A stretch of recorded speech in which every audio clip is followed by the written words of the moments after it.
Hey, everybody. Welcome to Food Fight Friday at the Aid Station, where Adam Lee of Community Trail Running and myself, Jason Bahamundi, will make decisions on which foods to eat, carry, or toss. Sometimes the food choices are absolutely awful, like baked beans or sauerkraut juice. Other times they make sense, like a flame broiled Whopper or ghost pepper wings. This week, Adam will be presenting to me 3 food choices. But before we do that, please remember to subscribe, rate, and review the Everyday Athlete Podcast Network, where we have a show for everybody. We now have a new logo, so go check that out too. Adam, what's up, brother? Happy Friday, Jason. Not too much, man. I'm just getting ready to settle into the weekend. How are you? I'm doing fantastic. I love the fact that we are technologically advanced enough to now have the Run Try Bike feed live and the Community Trail Running feed live on Instagram for this show. We're very fancy around here. Like I've said many times, you're the kid that I would have been running around with in middle school and high school getting into trouble, and now we know how to press buttons to get a podcast live on Instagram. Yeah, it's a shame for a lot of people that we know what buttons do now, but here we are. You guys are in so much trouble. We even figured out audio issues. Look out. Right? My internet seems to be connected. It's a whole thing. It's perfect. We're Production nailing value through the roof right now. Sponsors, get in while you can. it. That's right. That's right. We're expecting an avalanche of sponsor dollars any day now. Do the Avalanche still play hockey? Are they still a team, Colorado? I'm fairly certain they are. they Yeah. are. Yeah. See that? Avalanche? We just mentioned you like 4 times. The return on that ad spend would be really high right now. Absolutely. People are Googling all the Colorado Avalanche. Oh my goodness, dude. Just the other day, I drove past a car that had an Oilers and an Edmonton Eskimos sticker on it. We live in SoCal. That's amazing. You can't kill that spirit, baby. You can't. And we discovered you put out some research. Again, we're advancing our production value here. You put out some research to find out whether or not the Canadian Thanksgiving or the U.S. Thanksgiving was first. And it was the Canadian Thanksgiving that I think was about 40 years ahead of the U.S., if I'm not mistaken. There you go. I spoke too soon about the internet. We just lost that sponsor. Hey, T-Mobile, help us out. Okay, did you deliver the news then about which Thanksgiving was older? I did. I delivered the news that the Canadian Thanksgiving is older than the U.S. Thanksgiving. And we have to shout out Kylie Morgan. Thank you, Kylie. We wouldn't have the information we have if it wasn't for Kylie, because I know I wasn't going to research it. Yeah, I'm pretty sure Food Fight Friday, there was no discussion. There's nothing in my contract about research. Okay? No. I'm flying off the handle here. Well, I did have to do some research last week for some Calgary-based food options, but other than that, that's about the extent of the research at this place. And we appreciated all of that research. It was a job well done. Without sponsors, we don't have the budget to go do research. Are you kidding me? That's it. That's it. You get what you get around here, okay? I think we have to say hi to Flowers, who's chiming in on the Restream feed before we keep going here. That's all they have to say, so that's a pretty easy one to answer. Hi. We are killing it here. All right, dude. This time it's your turn to present to me 3 foods. So I'll turn the floor over to you, and I cannot. I'm already chuckling on the inside because I can't wait to hear these 3. Well, I'm gonna start you on a bit of a serious tone this week, and that's because I kind of want to shout out a little bit, and we're gonna do this here, but like a little bit of your new show coming out about mental health. And what's the name of that again for everyone? Enduring Minds. Enduring Minds. So, in the spirit of mental health, the person who I saw struggle the most with in mental health was my dad, but he made 2 great meals that I loved, and then 1 snack that I get a kick out of to this day that just it's hilarious. So I thought in the spirit of the mental health and enduring minds and thinking about my dad, whose birthday would have just passed, we're going to go down that road with what Dad used to make. He was not a cook. He would have never told you he wants to cook. That was never his thing. So when I would go home for lunch, he was on shift work or whatever, and he was having to make me lunch, the first choice you get, and we're going to say it's a cold weather race. So warm foods would be appealing. It's like the middle of the night too. It might not even, maybe it's just an overnight race. So, but it's dark, it's cold. The food Kind of like what station- you're experiencing right now if I look over your shoulder. It's getting darker by the moment out there. But yeah, it's like a well-lit, well-stocked aid station. There are places that if you even wanted to like sit and be dry while you ate, it's there. So this is a beautiful setup, okay? So you can enjoy this food however you want. So the first option they have, and I swear I don't know how it's possible, although Sheena would tell you it's the science of someone else making your food always tastes better than when you do it yourself, because you don't see the ingredients, so you don't know what to expect, and then the taste is more of a surprise, whereas when you do it yourself, you know what it is, so you expect already what it should taste like. There's my quick tangent.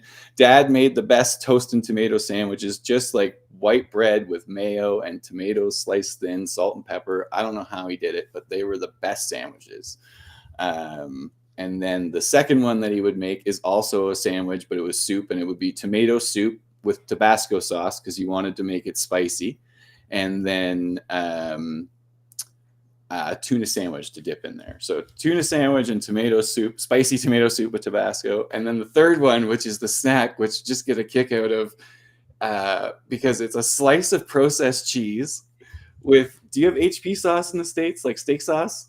Yeah, A1 is what we would call it. There you go. So just like processed cheese, A1, fold it in half and slam that back.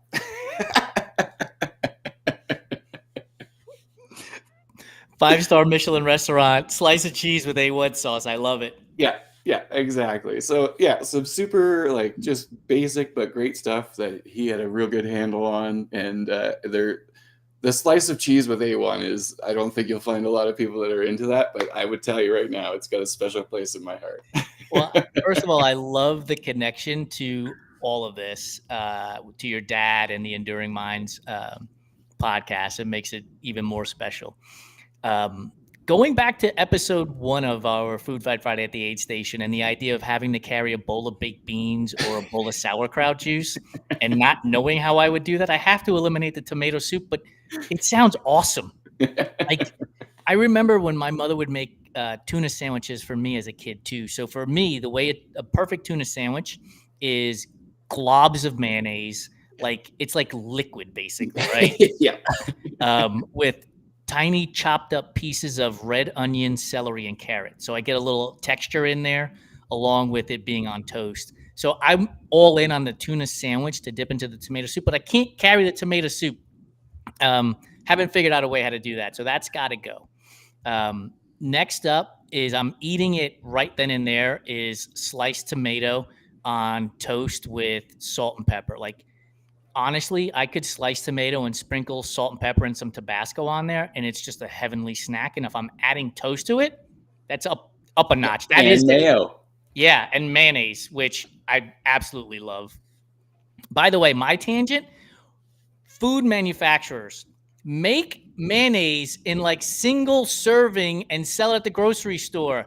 I don't need a bucket of mayonnaise. It's going to go bad before I get through it. So I should just send you like a scoop from mine and then buy a bigger bucket. Because like I'm always like, is there mayo at home? We'll be at the grocery store. Like, do we have mayo? Are we sure we have mayo? And which means I'm taking the slice of cheese and the A1 sauce with me. But I will say this. My father was not a cook either. Like, he didn't know, how to use a stove or an oven if his life depended on it. But similar to you, like my dad used to take saltine crackers and put mayonnaise on them. And I would eat them like the whole sleeve, right? Because it just tasted so good. Tangy mayo and salty saltines. You can't go wrong with that as a snack. No, that's it. Sounds like our dads were pretty similar in the amount of effort they wanted to put into stuff, but you still found stuff that tasted good. That's right. So, dude, this has got to be a hard one for you. So, to recap, I'm carrying the slice of cheese and the A1 sauce with me. I'm ditching the tomato soup with the Tabasco because I don't know how to carry it, and I'm eating the toast with mayonnaise and tomato slices on it. How about you? What are you doing to honor your dad? Which are you eating, tossing, or carrying? Right? That's a tough one for me for sure. And shout out to the other people who have said hi. That's Aiden and Marcus. People are using all the letters on their keyboard, which is very impressive. Although I think Aiden is asking a question at the end. He's got like 7 or 8 highs and then a huh.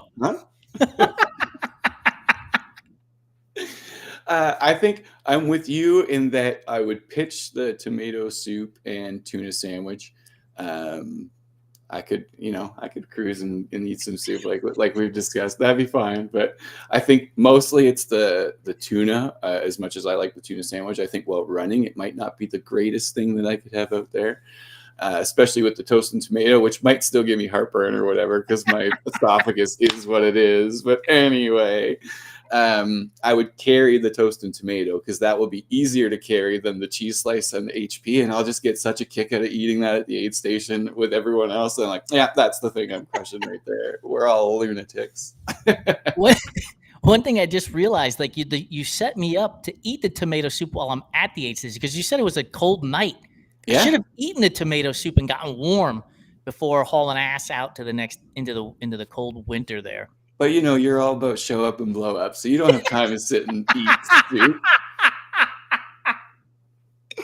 I love the fact that my race mantra is preceding me in this situation. That's right. And was all gas, no brake? All gas, no brakes, baby.